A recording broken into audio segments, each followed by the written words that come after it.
بسم اللہ الرحمن الرحیم۔ سلسلہ قرآن و حدیث ابو مسعود رضی اللہ تعالیٰ عنہ سے روایت ہے، میں نے نبی کریم صلی اللہ علیہ وآلہ وسلم سے سنا، آپ صلی اللہ علیہ وآلہ وسلم نے فرمایا کہ ایک شخص کا انتقال ہوا، قبر میں سے سوال ہوا، تمہارے پاس کوئی نیکی ہے؟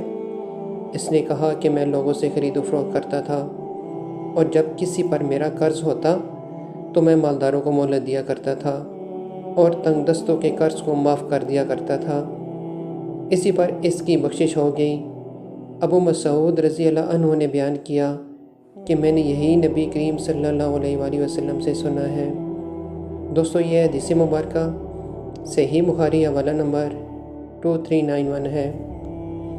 رسول اللہ صلی اللہ علیہ وآلہ وسلم نے فرمایا، اگر میرے پاس احد پہاڑ کے برابر بھی سونا ہو تب بھی مجھے یہ پسند نہیں کہ 3 دن گزر جائیں اور اس سونے کا کوئی بھی حصہ میرے پاس رہ جائے، سوا اس کے جو میں کسی قرض کے دینے کے لیے رکھ چھوڑوں۔ اس کی روایت صالح اور عقیل نے ظاہری سے کی ہے۔ یہ حدیث مبارکہ صحیح بخاری حوالہ نمبر 2389 ہے۔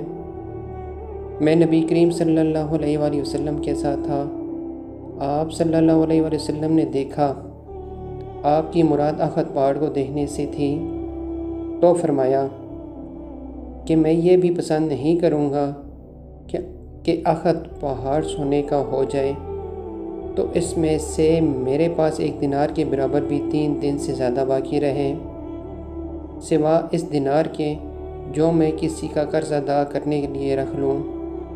پھر فرمایا، دنیا میں دیکھو، جو زیادہ مال والے ہیں وہی محتاج ہیں، سوا ان کے جو اپنے مال و دولت کو یوں اور یوں خرچ کریں۔ ابو شہاب راوی نے اپنے سامنے دائیں طرف اور بائیں طرف اشارہ کیا، لیکن ایسے لوگوں کی تعداد کم ہوتی ہے۔ پھر آپ نے فرمایا، یہیں ٹھہرے رہو، اور آپ تھوڑی دور آگے کی طرف بڑھے۔ میں نے کچھ آواز سنی جیسے آپ کسی سے باتیں کر رہے ہوں۔ میں نے چاہا کہ آپ کی خدمت میں حاضر ہو جاؤں، لیکن پھر آپ کا فرمان یاد آیا کہ یہیں اس وقت تک ٹھہرے رہنا جب تک میں نہ آ جاؤں۔ اس کے بعد جب آپ تشریف لائے تو میں نے پوچھا، یا رسول اللہ صلی اللہ علیہ وآلہ وسلم، ابھی میں نے کچھ سنا تھا، یا راوی نے یہ کہا کہ میں نے کوئی آواز سنی تھی؟ آپ نے فرمایا، تم نے بھی سنا؟ میں نے عرض کیا کہ ہاں۔ آپ نے فرمایا کہ میرے پاس جبرائیل علیہ السلام آئے تھے اور کہہ گئے ہیں کہ تمہاری امت کا جو شخص بھی اس حالت میں مرے کہ وہ اللہ کے ساتھ کسی کو شریک نہ ٹھہراتا ہو تو وہ جنت میں داخل ہوگا۔ میں نے پوچھا کہ اگرچہ وہ اس طرح کے گناہ کرتا رہا ہو؟ تو آپ نے کہا کہ ہاں۔ دوستو، یہ حدیث مبارکہ بھی صحیح بخاری حوالہ نمبر 2388 ہے، اور کتاب کا عنوان ہے قرض لینے، ادا کرنے، ہجر اور مفلسی منظور کرنے کے بیان میں۔